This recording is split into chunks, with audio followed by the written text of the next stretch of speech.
Screen visible है आप लोगों को? Yes ma'am. ओके बेटा, तो हम लोगों ने कल ये थ्योरम प्रूफ करी थी, ये भी हम लोगों ने कर लिया था। If E1 and E2 are measurable sets then their union is measurable, their intersection is measurable, their difference is measurable, their symmetric difference is measurable. ठीक है, तो union of two measurable sets is measurable and intersection of two measurable sets is measurable. इसको use करके हमारे पास में एक remark आया कि अगर हमारे पास में कोई countable collection of measurable sets है, वैसे finite collection of measurable sets है यहाँ पे, ठीक है, काउंटेबल नहीं है, फाइनाइट है। फाइनाइट कलेक्शन काउंटेबल तो होता ही है, लेकिन काउंटेबल वर्ड के अंडर इनफाइनाइटली मैनी भी आ जाते हैं, तो इसलिए यहाँ पे फाइनाइट वर्ड यूज करना ज्यादा अप्रोप्रिएट है। अगर हमारे पास में कोई finite collection of measurable sets है तो उसका finite union and finite intersection भी हमारा एक मेजरेबल सेट होता है। ठीक है, तो बूलियन अलजेब्रा कल हमने लास्ट डेफिनेशन पढ़ी थी, तो बूलियन अलजेब्रा के लिए हमें सबसे पहले एक कोई नॉन एम्प्टी सेट चाहिए। ठीक है, हमें कोई नॉन एम्प्टी सेट चाहिए। अगर हमारे पास में एस कोई नॉन एम्प्टी सेट है तो इसके हम सबसेट्स की बात करते हैं। ठीक है, जरूरी नहीं है कि collection of all subsets of S तो हमारा पावर सेट होता है। ठीक है, लेकिन जरूरी नहीं है कि हम पावर सेट को ही लें, हम इसके कुछ सबसेट्स का कलेक्शन ले रहे हैं, लेकिन वो कलेक्शन हमारा बूलियन अलजेब्रा कब फॉर्म करता है, जब उस कलेक्शन के पास में एम्प्टी सेट बिलोंग करे और कोई भी सेट P एंड Q अगर उस कलेक्शन के पास में है तो उनका यूनियन भी अगर उस कलेक्शन में बिलोंग करे, और अगर कोई सेट बिलोंग कर रहा है और उसका कॉम्प्लीमेंट्री सेट भी उस कलेक्शन में बिलोंग करता है, तो हम कहते हैं कि जो वो कलेक्शन है वो कलेक्शन हमारा बूलियन अलजेब्रा फॉर्म करता है। ठीक है, तो बूलियन अलजेब्रा हमारे पास में कोई भी सेट होता है उसके सबसेट्स का कलेक्शन लेते हैं हम, फिर वो जो कलेक्शन है वो बूलियन अलजेब्रा फॉर्म करता है जब एम्प्टी सेट उस कलेक्शन के पास हो एंड P एंड Q अगर बिलोंग कर रहे हैं कलेक्शन में तो उसका यूनियन भी बिलोंग करे, और अगर कोई भी सेट बिलोंग कर रहा है तो उसका कॉम्प्लीमेंट्री सेट भी जब उस कलेक्शन में बिलोंग करता है, देन वी से the collection forms a Boolean algebra. ठीक है, इसको इरेज कर लेते हैं पहले।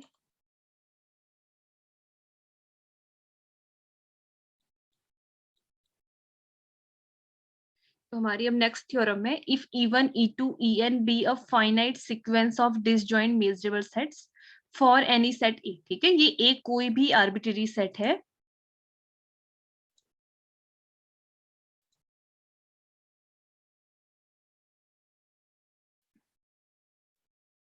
हमारे पास में एक कोई भी एक आर्बिट्ररी सेट है। ठीक है, तो हमें इसके लिए प्रूफ करना है कि outer measure of A intersection union I varies from 1 to n E I means जो ये हमें सेट्स दिए हुए इनका फाइनाइट यूनियन हमने कर लिया। ठीक है, और उसका इंटरसेक्शन लिया इस आर्बिट्ररी सेट ए के साथ में, हमें ये प्रूफ करना है this equals to sigma I varies from 1 to n m star A intersection E I।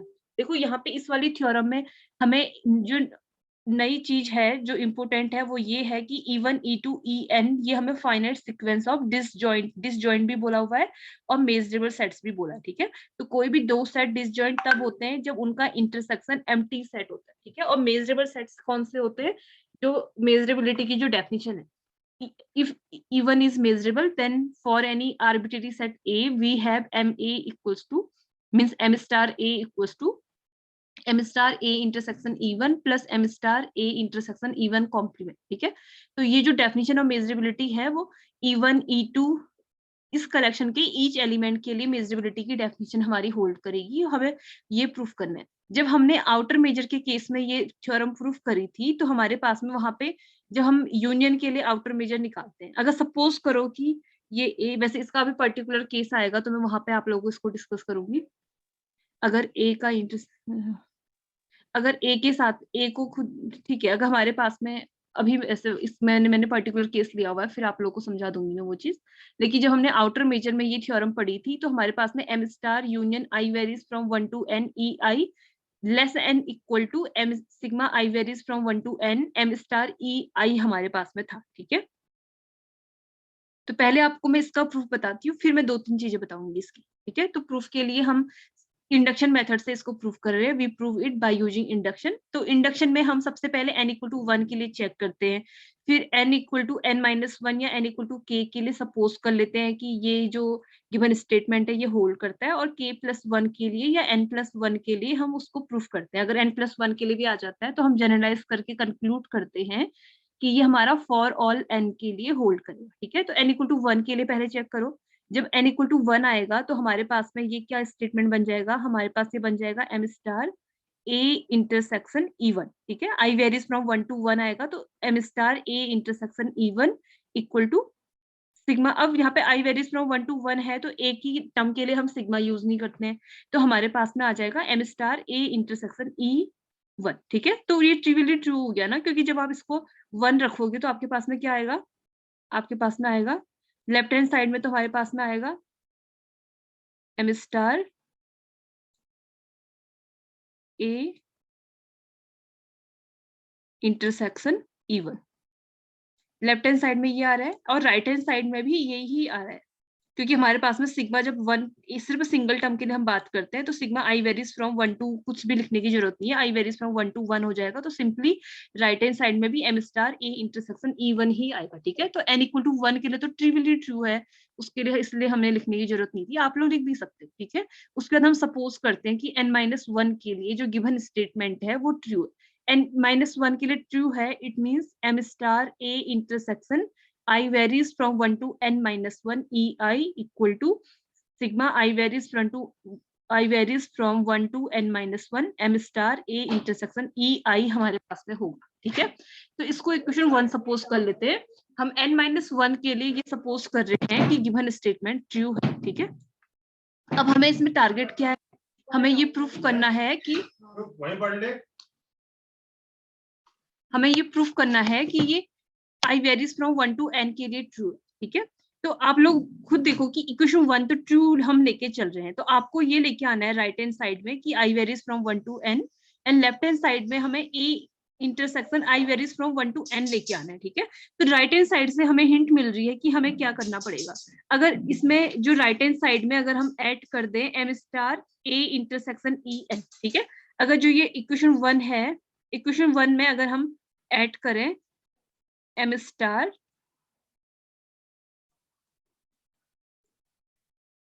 a intersection en अगर हम ऐड कर दें राइट हैंड साइड में, तो जो प्रूफ करना है वो राइट हैंड साइड तो हमारा आ गया। देखिए, अगर हम राइट हैंड साइड में कोई भी टर्म ऐड कर रहे हैं तो हमें उसको लेफ्ट हैंड साइड में भी ऐड करना पड़ेगा। ठीक है, तो जो हमें प्रूफ करना है उसके लिए हम इक्वेशन 1 के both side, left hand side में भी राइट हैंड साइड में भी ये टर्म ऐड करेंगे m star a intersection en।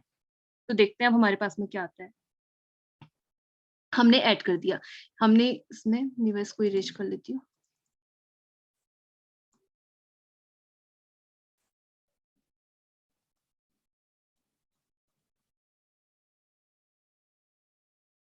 हमने इसमें लेफ्ट हैंड साइड में एंड राइट हैंड साइड में ऐड करा।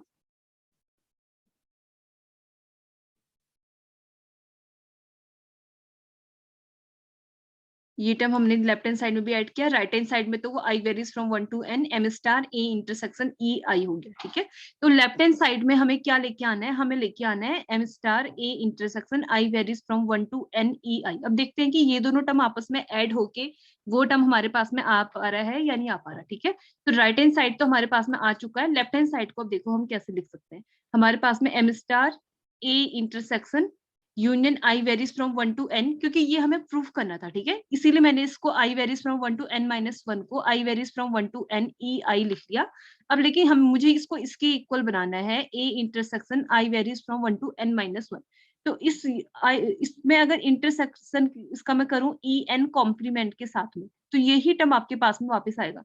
हमें जो भी चीज प्रूफ करनी होती है ना, आप लोग ये मत सोचना कि आपको ये याद रखना है। ठीक है, आपको जो प्रूफ करना है आपको लेफ्ट हैंड साइड में लेके आना है, इन दोनों टर्म्स को कंबाइन करके आपको ये कोशिश करनी है कि ये m star a intersection i varies from 1 to n ei बने। ठीक है, तो वो कैसे करके बनेगा, अगर मैं इसको ऐसे लिख दूं, आपको इसका a intersection i varies from 1 to n, ये पूरा n e1 e2 en इन सब का यूनियन चल रहा है, इसका हम इंटरसेक्शन कर दे रहे हैं en कॉम्प्लीमेंट के साथ में। ठीक है, en कॉम्प्लीमेंट का मीनिंग होता है en सेट को छोड़ के बाकी सब। ठीक है, तो बाकी अगर देखा जाए जो ये दोनों टर्म है ये आपस में कंबाइन करके ये दोनों union I varies from 1 to n ei and intersection en complement is same as I varies from 1 to n minus 1 ei, ठीक है, क्योंकि en complement का मीनिंग यही सेट होगा I varies from 1 to n minus 1 ei, तो हमारे पास में वो सेम चीज आएगी, ठीक है। तो इसलिए हमने उसको जिस टर्म पे प्रूफ करना है वैसे उसको लिख दिया, एंड सेकंड टर्म को भी m star a intersection e n को m star a intersection I varies from 1 to n e i, और इसका आप अगर इंटरसेक्शन करोगे e n के साथ में, ठीक है, ये तो e1 e2 e3 E N इन सबका यूनियन चल रहा है, लेकिन इंटरसेक्शन आप उसका ई एन के साथ में करोगे, इन दोनों सेट का आपस में इंटरसेक्शन करोगे तो आपको ओनली ई एन सेट मिलेगा, ठीक है। ये चल रहा है हमारा E1 यूनियन E2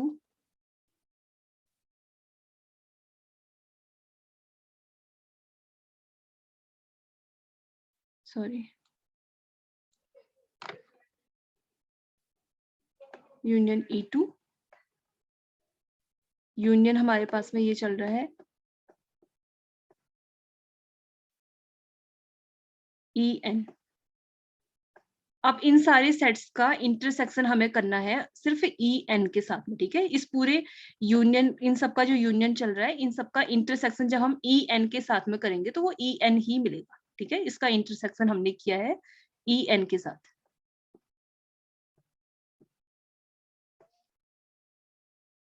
तो हमें EN मिलेगा, ठीक है। ये हमें सेम चीज मिलेगी, M इंटरसेक्शन EN मिलेगा। लेकिन ये इस टर्म पे लिख के हमें बेनिफिट क्या मिला है, देखो अब मैं इसको एक बार इरेज करती हूँ तब आप लोग को सही से दिखेगा। आप लोगों को यहाँ तक समझ में आया है ना? अब देखो बेटा यहाँ पे हमें बेनिफिट क्या मिला है ऐसे करके लिख के हमारे पास में, क्योंकि हमें E1 E2 E3 EN ये सारे के सारे मेजरेबल सेट्स दिए हुए थे, ठीक है। तो अगर आप इस EN सेट के लिए, इस EN सेट के लिए मेजरेबिलिटी की डेफिनेशन अप्लाई करते हो, यहाँ पे EN है, यहाँ पर EN कॉम्प्लीमेंट्री सेट है, ठीक है।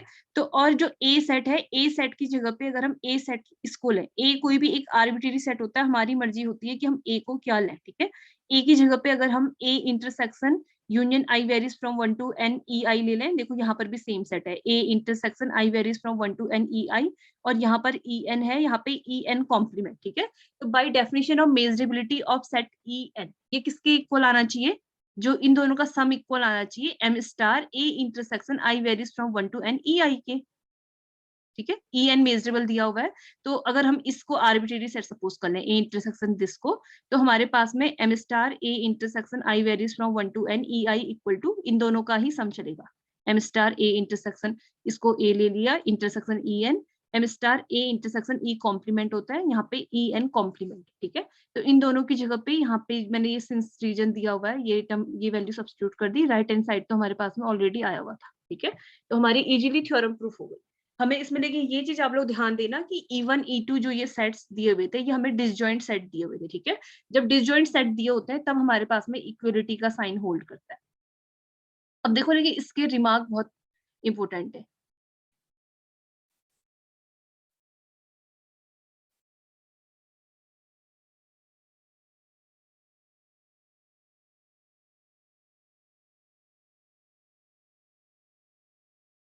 ठीक है, तो अब इसकी एक कोरोलरी देखते हैं। किसी भी थ्योरम की कोरोलरी का मीनिंग ये होता है, जैसे कहीं पे आप लोग मैथ्स में लेम्मा वर्ड होता है, लेम्मा का मीनिंग ये होता है कि लेम्मा ऐसे स्टेटमेंट होते हैं जिन्हें प्रूफ नहीं किया गया है लेकिन किसी थ्योरम के प्रूफ में यूज किया जाता है, लेकिन वो जो स्टेटमेंट होते हैं वो ट्रू होते हैं, ठीक है, तो उनको लेम्मा बोलते हैं। फिर थ्योरम की कोरोलरी क्या होती है, जो थ्योरम है, मेन थ्योरम में अगर कुछ चेंजेस करके कोई रिजल्ट हमारे पास में आ रहा है तो वो उस थ्योरम की कोरोलरी बन जाती है, ठीक है। तो इसीलिए इस जो थ्योरम हमने प्रूफ करी उसकी कोरोलरी है। तो इसका स्टेटमेंट क्या है, if E1 E2 EN be a finite sequence of disjoint measurable sets अगर हमें दिए हुए, तो हमें प्रूफ करना है कि M, अब हाँ देखो, मैं अभी तक मैं M स्टार लिख रही थी लेकिन मैं यहाँ पे सिंपली M लिख रही हूँ, ठीक है। तो जब भी अगर आपकी एग्जाम में आपको M स्टार लिखा हुआ ना मिले, मीन्स आउटर मेजर का सिंबल लिखा हुआ ना मिले, M लिखा हुआ आपको उस केस में मिल सकता है जब हमें सेट्स मेजरेबल दिए हुए होते हैं, ठीक है। जब हमारे पास में कोई भी सेट मेजरेबल होता है तो उस टाइम पे जो हमारी आउटर मेजर होती है, और मीन्स जब हमारे सेट मेजरेबल होते हैं ना, जैसे रिमान इंटीग्रल के केस में हम बोलते थे कि अगर हमारे पास में कोई भी फंक्शन अगर रिमान इंटीग्रेबल है तो उसका lower Riemann integral and upper Riemann integral same होते हैं। जैसे हमारे पास में अगर ये लोअर रिमान इंटीग्रल है, E varies from 1 to B, fx। बेटा आप लोगों का माइक म्यूट नहीं है, आप अपना माइक म्यूट कर लो। dx lower Riemann integral equal to upper Riemann integral होता है, एंड इसको हम आपस में इक्वल बोल देते हैं सिंपली। ये हमारे पास में इंटीग्रेशन fx dx के इक्वल होता है, e to b fx dx। बेटा आप लोगों में से किसका माइक म्यूट नहीं है, या आप कुछ बोल रहे हो? कुछ पूछ रहे हो तो आप पूछो, लेकिन आप कुछ बोल रहे हो। चेक करूं किसका माइक, आई थिंक सुमित का माइक खुला हुआ है।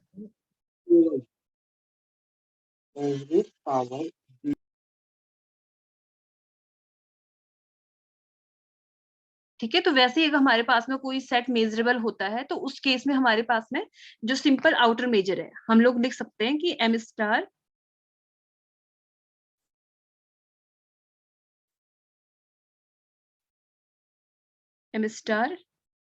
E1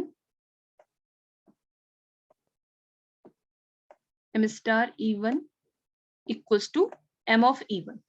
जिस टाइम पे अगर हमारे सेट मेजरेबल हैं तो उस टाइम पे उसको जरूरी नहीं है कि हम उसको स्टार लगा के लिखने की जरूरत नहीं होती, उस टाइम पे सिंपली हम m ऑफ E1 लिख सकते हैं, मेजर ऑफ सेट E। ठीक है, तो जब आपको ये सिंपल m स्टार लिखा हुआ तब नहीं मिलेगा जब आपको सेट ऑलरेडी मेजरेबल दिया हुआ होगा। ठीक है, सेट जब मेजरेबल होते हैं तो हमारे पास में आउटर मेजर ऑफ सेट ई के इक्वल होती है। ठीक है, उस टाइम पे जो आउटर मेजर होती है मेजर ऑफ सेट के इक्वल बन जाती है। तो इसीलिए यहाँ पे जो E1 E2 जो सीक्वेंस है, फाइनाइट सीक्वेंस, वो हमको मेजरेबल सेट्स की दी हुई है, इसीलिए यहाँ पे m स्टार ने लिखा हुआ है। ठीक है, तो एग्जाम में जब m स्टार नहीं लिखा हुआ होगा तो आप लोग समझ जाना कि यहाँ पे m स्टार जो उसकी आउटर मेजर होती है वो उसी सेट के इक्वल होती है, उस सेट की मेजर के इक्वल होती है, तो इसीलिए वहां पे जरूरी नहीं है कि स्टार लिखा हुआ हो।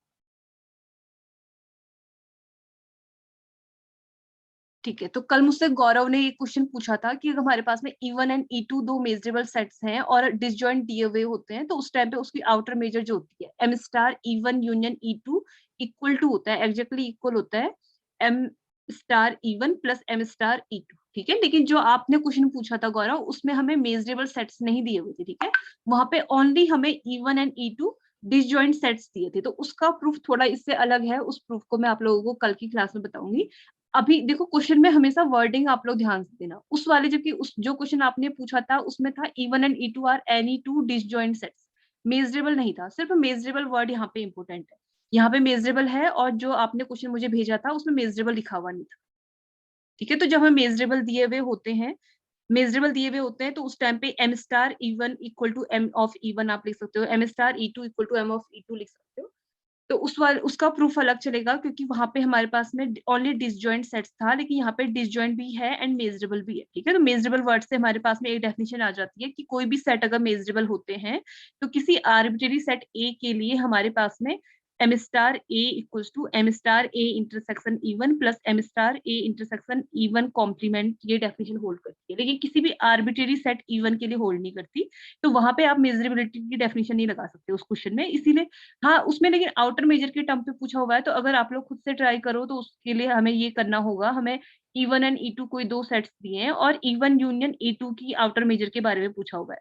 तो आउटर मेजर जब भी हमें किसी सेट की फाइंड करनी होती है तो हमें ऐसे इंटरवल्स फाइंड करने होते हैं, countable collection of open intervals जो E1 यूनियन E2 को कंटेन करते हैं। लेकिन वहां पे जो डिसजॉइंट वर्ड है, डिसजॉइंट वर्ड से थोड़ी सी डिसजॉइंट की डेफिनेशन, चलो मैं उसका प्रूफ आप लोगों को क्लास में करा दूंगी। तो आज जो पहले आप लोग इसका प्रूफ देखिए, जो गिवन थ्योरम है उसकी उसी की हेल्प से हम इस स्टेटमेंट को बहुत इजीली प्रूव कर सकते हैं। अगर जो हमारा ये रिजल्ट आया हुआ है, ठीक है, ऊपर वाली थ्योरम का, इसमें अगर हम सेट ए को सेट ऑफ रियल नंबर ले लें, ठीक है, सेट ऑफ यानी कि आर हमारा ये यूनिवर्सल सेट हो गया। ए इक्वल्स टू अगर हम आर ले लेंगे, तो अगर आप आर में से यूनिवर्सल सेट में से इसका इंटरसेक्शन करोगे, I varies from 1 to n E I, तो आर के साथ में जब आप इस सेट का इंटरसेक्शन करोगे तो आपको क्या मिलेगा? यही सेट तो वापस मिलेगा, क्योंकि आर आपका यूनिवर्सल सेट है। तो सेट ऑफ रियल नंबर में से आप इन सबके जो फाइनाइट सीक्वेंस है इनका यूनियन का इंटरसेक्शन करोगे। इंटरसेक्शन का मीनिंग होती है कि कॉमन चीज, तो ये पूरा का पूरा सेट हमारे पास में आ जाएगा ना इंटरसेक्शन में। जब आप सेट ऑफ रियल नंबर के साथ में इसका इंटरसेक्शन करोगे तो जो ये यूनियन चल रहा है आई varies from 1 to n E I, ये हमारे पास में आ जाएगा। ठीक है, और राइट हैंड साइड में भी, राइट हैंड साइड था हमारा sigma I varies from 1 to n m star, A की जगह पे हम आर रख रहे हैं। ठीक है, तो R set of real number का इंटरसेक्शन E1 के साथ में करेंगे तो E1 मिलेगा, सेट ऑफ रियल नंबर का इंटरसेक्शन E2 के साथ में करेंगे तो E2 मिलेगा। तो हमारे पास में आ गया m star r intersection EI sigma I varies from 1 to n m star EI। ठीक है, तो राइट हैंड साइड में भी ये आ गया, कुछ भी नहीं करा हमने, जो हमारा ये रिजल्ट हमने जस्ट प्रूफ किया था उसमें एक ही जगह पे set of real number substitute किया है, तो हमारा प्रूफ हो गया कि m star I varies from 1 to n EI exactly equal to sigma I varies from 1 to n m star EI। जबकि यही रिजल्ट जब हमें E1 E2 only arbitrary sets दिए थे, मेजरेबल सेट्स नहीं दिए थे, सेम यही रिजल्ट E1 E2 कोई सीक्वेंस दी थी सेट्स की, तो वहां पे ये रिजल्ट हमारे पास में आता है m star I varies from 1 to n EI less than equal to I varies from 1 to n m star EI। ठीक है, लेकिन हाँ अगर वो आर्बिट्ररी सेट्स भी अगर हमारे डिसजॉइंट हो तो तब भी ये इक्वलिटी का साइन होल्ड करता है। ठीक है, तो यहाँ पे तो ये डिसजॉइंट भी है साथ में मेजरेबल भी है, दो दो चीज है कि डिसजॉइंट भी है मेजरेबल भी है। तो पहले तो आपका ये m स्टार के टर्म पे आया, देखिए हमें गिवन है इस क्वेश्चन में कि हमारे जो EIs हैं E1 E2 EN है ये हमारे मेजरेबल सेट्स है, मेजरेबल है तो आप मेजरेबिलिटी की डेफिनेशन अप्लाई कर सकते हो। ये हमें सेट्स मेजरेबल दिए थे, तो यहाँ पे से एक रिजल्ट हमारे पास में ये आया कि अगर कोई भी सेट मेजरेबल होता है, ये हाँ ये जो नोटेशन है ये मैंने आपको इसकी डेफिनेशन नहीं बताई क्योंकि एग्जाम में ज्यादातर नहीं पूछी जाती है, ये आउटर मेजर का नोटेशन है, ये आपको पता है, ये इनर मेजर का नोटेशन होता है। जब भी कोई भी सेट मेजरेबल होता है तो outer measure equal to inner measure होती है और उसको हम m ऑफ a से डिनोट कर देते हैं। ठीक है, तो ये हर ये m स्टार है हमारे पास में m सिंबल से रिप्लेस हो गया, और ये क्योंकि ये इसलिए हुआ बिकॉज ये जो सीक्वेंस है ये हमें मेजरेबल सेट्स की सीक्वेंस दी हुई है। ठीक है, क्योंकि जब भी कोई भी सेट मेजरेबल्स होते हैं तो उसकी outer measure measure of set A की इक्वल होती है। तो आप लोगों को ये रिजल्ट बहुत इंपॉर्टेंट रिजल्ट है, इसको याद रखना। अब नेक्स्ट थ्योरम है हमारी, if E1 and E2 are measurable sets such that E2 is subset of E1 and measure of E2 is less than infinity। Major of E2 less than infinity का meaning होता है कि इसकी जो major है वो हमको फाइनाइट दी हुई है। ठीक है, लेस देन इन्फिनिटी का मीनिंग है कि जो सेट है उसकी मेजर फाइनाइट है, इनफाइनाइट मेजर नहीं है। तो हमें प्रूफ करना है कि measure E1 minus E2 equal to measure of E1 minus measure of E2। अब देखो यहाँ पर भी m स्टार नोटेशन नहीं लिखा हुआ है, मींस आउटर मेजर का नोटेशन नहीं लिखा है, क्यों? क्योंकि E1 एंड E2 आपको मेजरेबल दिए हुए हैं। अगर E1 एंड E2 मेजरेबल हैं तो आपके पास में जो m स्टार E1 होगा उसको आप m ऑफ E1 भी लिख सकते हो और m स्टार E2 को आप m ऑफ E2 भी लिख सकते हो। लेकिन देखो आप जस्ट हमने कल की क्लास में पढ़ा था, if E1 and E2 are measurable sets then their difference E1 minus E2 is also measurable. ठीक है, तो E1 माइनस E2 भी एक मेजरेबल सेट है, तो m star E1 minus E2 is also equal to m of E1 minus E2, आप ये लिख सकते हैं। ठीक है, अब देखो इसको हम प्रूफ कैसे करेंगे। हमें प्रूफ करना है कि m of E1 minus E2 equal to m of E1 minus m of E2। जो हमारे पास में E1 माइनस E2 कौन से किन एलिमेंट्स का कलेक्शन होता है? Collection of those elements of E1 which are not in E2। ठीक है, और E1 minus E2 and E2 को अगर हम देखें तो ये डिसजॉइंट सेट्स होंगे ना हमारे, क्योंकि E1 माइनस E2 उन एलिमेंट्स का कलेक्शन है जो E2 के पास में नहीं है और ये E2 है। ठीक है, तो ये दोनों आपस में डिसजॉइंट सेट होते हैं। चलो मैं इसको, क्योंकि इसका वेन डायग्राम बनाना बहुत आसान है, मैं इसको आपको वेन डायग्राम से बताती हूँ।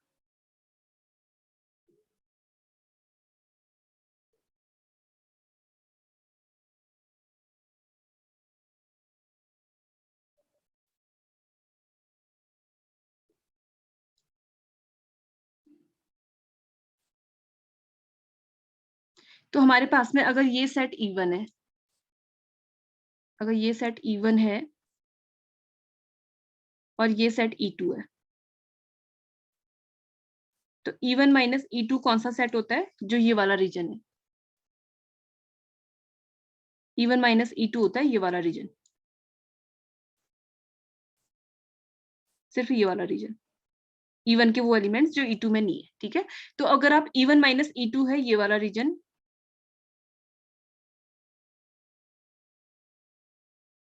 ये वाला रीजन है हमारा E1 माइनस E2। अब अगर आप E1 माइनस E2 का E2 के साथ में इंटरसेक्शन करेंगे, ये दोनों डिसजॉइंट सेट है, ठीक है, हमें साफ साफ दिख रहा है कि E1 minus E2 and E2 are disjoint sets. तो अभी जस्ट हमने कोरोलरी में रिजल्ट देखा था, अगर कोई दो डिसजॉइंट सेट होते हैं उनका फिर अगर हम यूनियन करते हैं, उसकी जो मेजर होती है उनकी मेजर के सम के इक्वल होती है। देखो E1 एंड E2 अगर मेजरेबल सेट्स हैं तो major of E1 union E2 होता है measure of E1 plus measure of E2। तो इस रिजल्ट का जब हम यहाँ पे यूज करेंगे तो हमारे पास में क्या आ जाएगा, E1 को आप लिख सकते हैं इन दोनों के यूनियन की फॉर्म में। हाँ, ये भी आप लोग इस वाले डिवीजन डायग्राम से देख लो। अगर आप E1 माइनस E2 है ये वाला रीजन जो हमने येलो कर रखा है, इसका यूनियन अगर हम E2 के साथ में करेंगे, इसका यूनियन E2 के साथ में, E1 माइनस E2, ये E1 के इक्वल कैसे आ गया, E1 माइनस E2, तो ये वाला रीजन हमारा होता है E1 माइनस E2। इसका यूनियन अगर हम E2 के साथ में करेंगे तो ये तो E1 यूनियन E2 होना चाहिए। ठीक है बेटा, यहाँ पे क्योंकि ना हमें ये इस क्वेश्चन में ये गिवन था कि हमें E2 is subset of E1 given है। देखो जो ये कंडीशन है कि हमें E2 is subset of E1 given है। जब अगर आप इन दोनों का यूनियन करेंगे E1 माइनस E2 का और E2 का, तो आपको वेन डायग्राम से समझना देखो बहुत आसान होता है। अगर आप इस रीजन का और इस रीजन का यूनियन करोगे तो आपको ये मिलेगा E1 यूनियन E2 मिलेगा।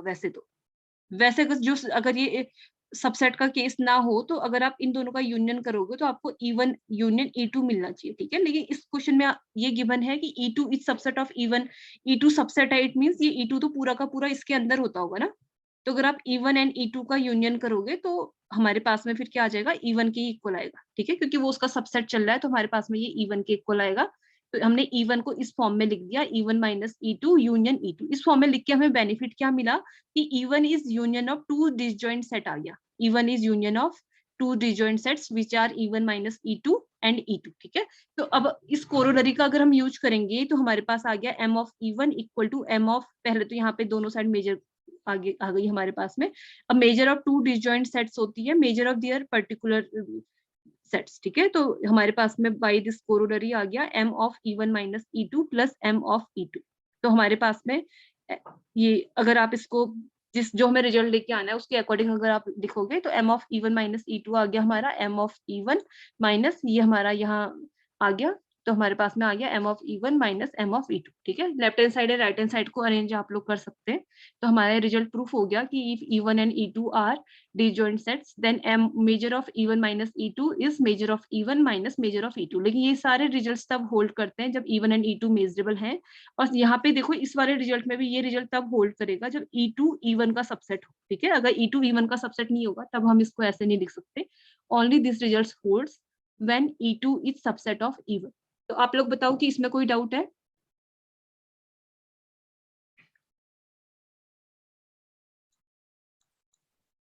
मेरा वॉइस आ रही है आप लोगों को? Yes, ma'am. तो इसमें कोई डाउट है या हम नेक्स्ट थ्योरम करें?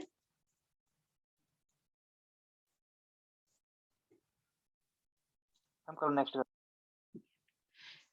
मैं एक बार आप लोग को चैट बॉक्स में अटेंडेंस के लिए लिंक सेंड कर दे रही हूँ जिन्होंने लीड। अच्छा हाँ ठीक है।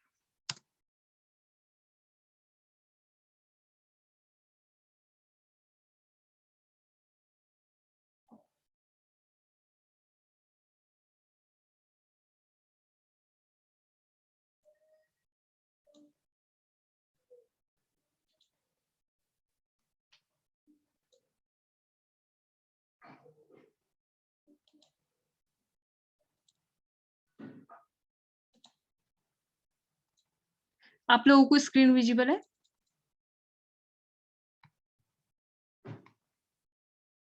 Yes, ma'am. ठीक है बेटा, तो हमारी नेक्स्ट थ्योरम है if E1 and E2 are measurable sets then measure of E1 union E2 plus measure of E1 intersection E2 equal to measure of E1 plus measure of E2। अगर आप यहाँ पे इस वाले फॉर्मूले में आप एक काम करो, अगर आप इसको राइट हैंड साइड में लेके आओ तो हमारे पास क्या आ जाएगा, measure of E1 union E2 equal to measure of E1 plus measure of E2 minus measure of E1 intersection E2। यही फॉर्मूला अगर आप लोग को याद है तो सेट थ्योरी में number of elements in A union B भी फॉर्मूला होता है, number of A plus number of elements in set B minus number of elements in A intersection B, ठीक है। तो यही सेम फॉर्मूला हमारे पास में मेजर के लिए भी है, measure of A union B भी हमारे पास में आएगा major of E1 plus measure of E2 minus measure of E1 intersection E2। बेटा आज की मीटिंग का टाइम ओवर हो गया है, तो इसका प्रूफ मैं आप लोगों को कल की क्लास में बताऊँगी। आप लोग अटेंडेंस फिल कर लेना।